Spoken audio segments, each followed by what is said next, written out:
Hey everyone, welcome to another episode of Bedtime Stories with Miss Byrne. We are getting very close to the end of Clementine. In fact, we only have 2 chapters left. So tonight I will be reading chapter 9.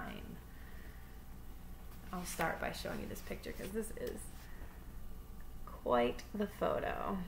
Clementine's mom does not look very happy. "I cannot look at your green head for one more day," my mom said as soon as I woke up Sunday morning.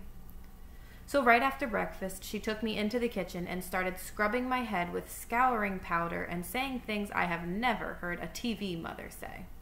She scrubbed so hard she probably made a hole right through my head skin and my head bone, and now everybody can see right into my brains, and I'd better not do any more cartwheels. All the time, I watched out the window for Margaret's feet.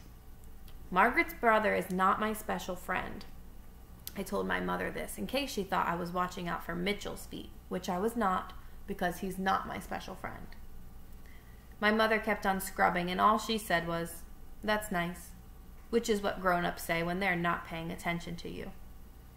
Suddenly, with my amazing corner eyes, I saw what my dad was reading to my brother in the living room.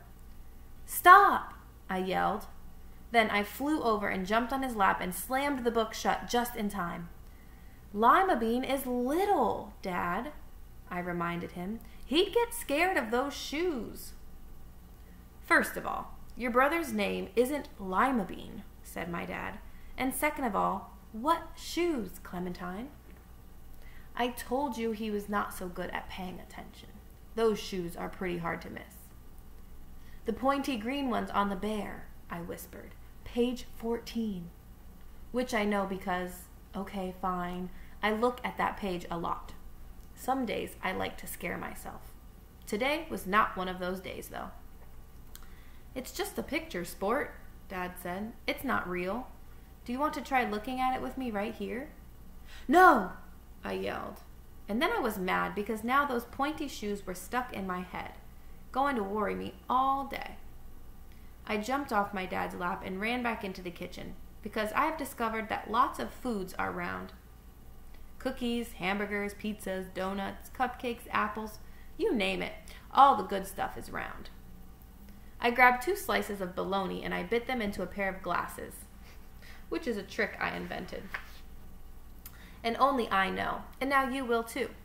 Fold a slice of bologna in half, and then bite right in the middle of the flat side.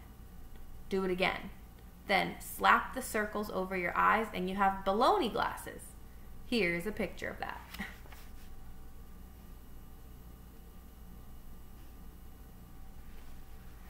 And then, because I'm so good of a sister and okay, fine, because I was still hungry, I made a pear for my brother too. "Here, Peapod," I said, climbing back onto my dad's lap and slapping my brother's pear onto his eyes. "Put on your glasses." Clementine's dad does not look amused with her little bologna glasses trick. Looks like her brother likes it though. My brother started laughing so hard he spit up his breakfast waffles. And my parents said, "Clementine, please," at exactly the same time, which I think they practice at night when I am asleep. But they were laughing too.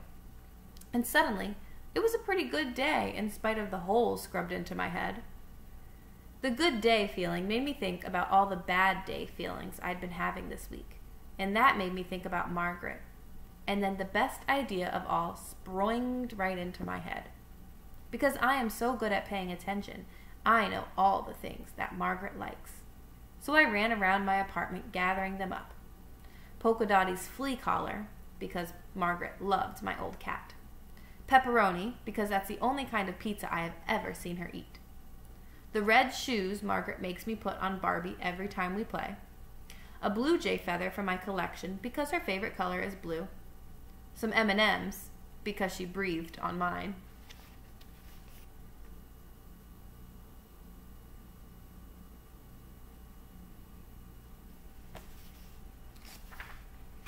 My charm bracelet, because she always makes "I wish" eyes at it Lace ripped from my party socks because I borrowed them from Margaret one time and I forgot to tell her. Pink sparkle nail polish because she tried to borrow it from me, but I caught her. A dead bumblebee. I don't know why. The rest of the red curly hair I cut off because that's how we got into all this trouble in the first place. Then I got my mother's favorite hat, a big bottle of glue, and my dad's aftershave, which Margaret and I love to squirt all over us because it has such a heavenly aroma. I glued and I glued and I glued, and I squirted and I squirted and I squirted. And I smiled. Then I ran out, and guess who I met in the elevator? Look at what she made.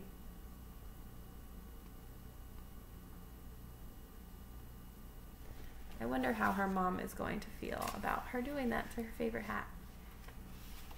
Margaret, without Amanda Lee.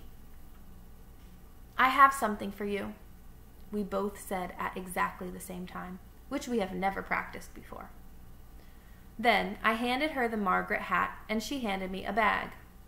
Inside was a brand new, not sat on, sparkle glitter paint set. I got it at the mall, Margaret said.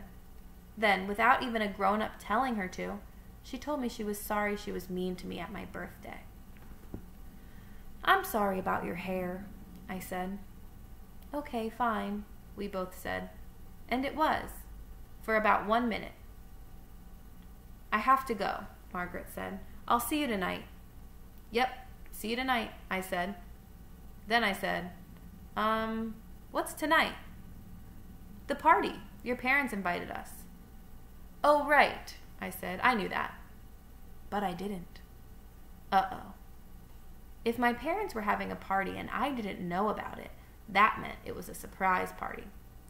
Surprise parties are either for birthdays or going aways. It wasn't my birthday anymore. She thinks it's a going away party. Is that what you guys think it's going to be? Well, we'll have to find out tomorrow because that was the end of chapter 9, so that was a short one. But tomorrow we will finish off Clementine. Sounds like it might end well. Margaret might have just spilled the beans on a special surprise party. I don't think it's going to be a going away party. I think it'll be something better than that for Clementine. But we'll see tomorrow night. All right, bye-bye.